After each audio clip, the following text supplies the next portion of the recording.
Dans l'épisode précédent, nous avons parlé de la cérémonie du bois caïman. Mais cette cérémonie nous ramène à une autre date très marquante quelques jours plus tard. C'est le 22 août 1791.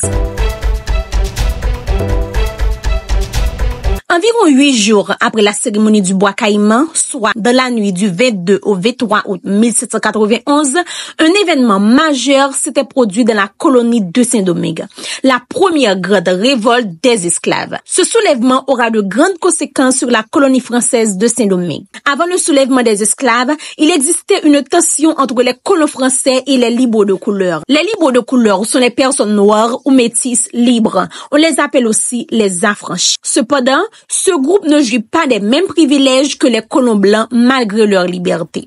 Ils réclament alors l'égalité entre les libres de couleur et les colons français. Les esclaves profitaient de ce moment de division pour se soulever. La cérémonie du bois caïman était le point de départ comme nous l'avons vu dernièrement.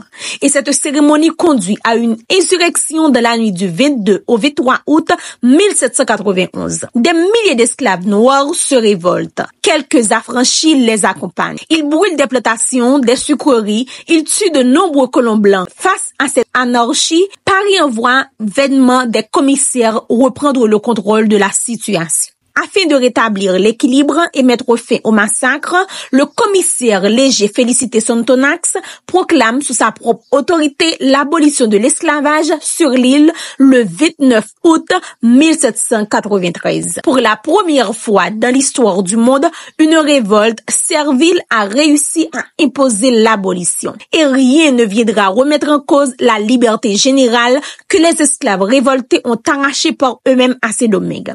Cette révolte marque un tournant important dans la lutte contre l'esclavage et le racisme. Le soulèvement du 22 au 23 août fut la première d'une grande série qui nous a amené à la proclamation de l'indépendance d'Haïti en 1804. Cet événement retentissait tellement fort dans l'histoire qu'il a marqué même le milieu international. C'est ainsi que l'UNESCO a salué cet événement en faisant du 23 août la journée internationale du souvenir de la traite négrière et de son abolition.